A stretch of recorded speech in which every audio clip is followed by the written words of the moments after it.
Ladies and gentlemen, this is internet personality Vangelus with a Revenge of the Fallen Scout review!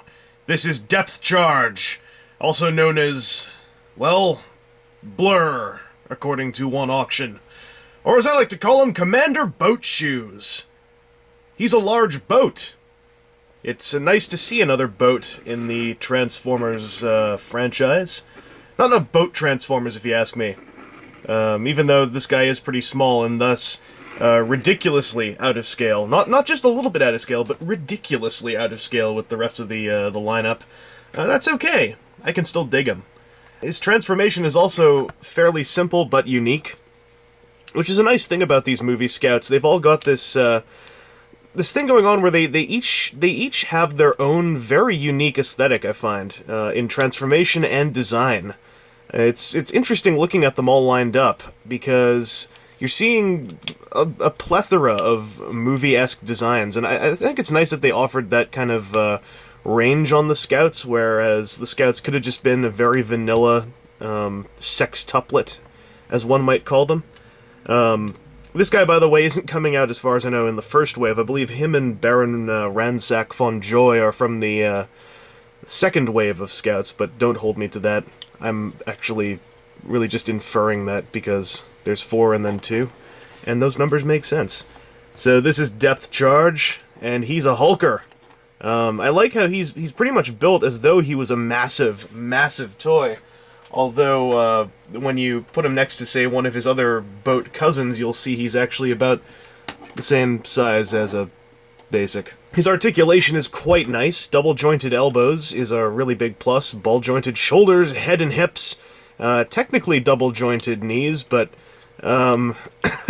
with shins this big, I don't think that your knees really come into question here. I mean, when you look at him from the side, those are some massive boots, even if he had triple-jointed knees, which he actually does. Not really something that's helped out by the size of those things, although I like the look of them, and I like how there's an angle on them here.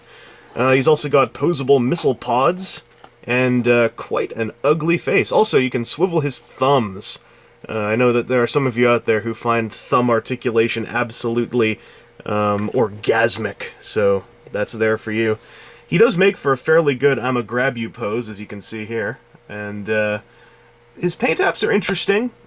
He's got this interesting camo deal going on, and I like the silver on his face. Aside from the white camo, though, he's kind of devoid. But I like the scheme, the bright armor over the dark body.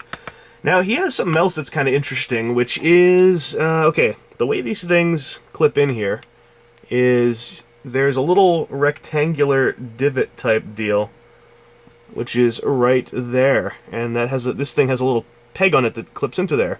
There's another one over here, and it clips into that quite solidly.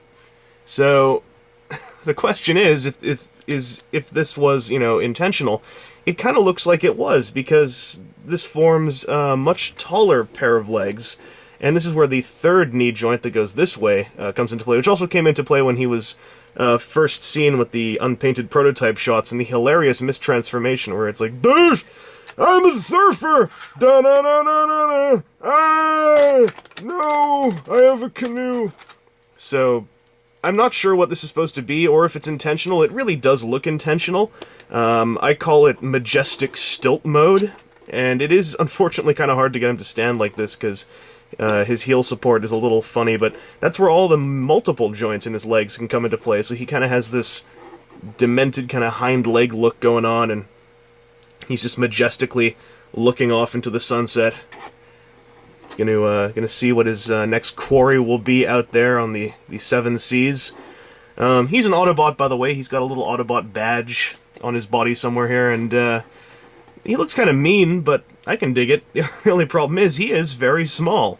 Overall, though, I think he's great. I think all the Scouts have been great, really, and what's nice is everyone seems to have a different opinion on which Scout they like the most, and that's actually something I really enjoy, because it means that these guys have really pulled off an approach, you know, intentional or not, whereby at least one of the Scouts will probably please you.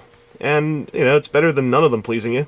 Would have been nice if they were uniform, but honestly, I can deal with this. It really goes with the whole movie thing of everyone being kind of unique and haphazard and oh my god, Bayformers.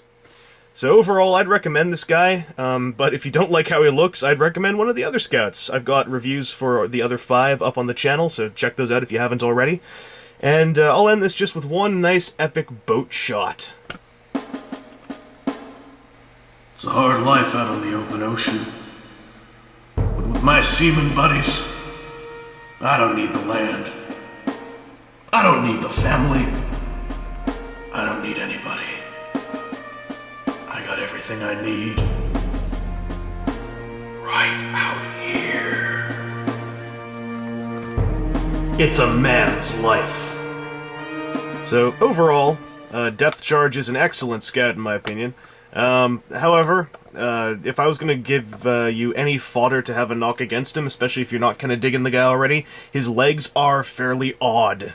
If you're not into really unique, really movie-ish aesthetic, this guy might put you off from the waist down.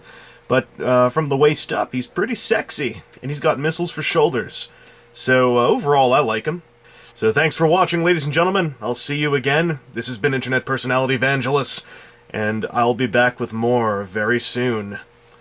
So, until next time, go out to sea and find your testicles!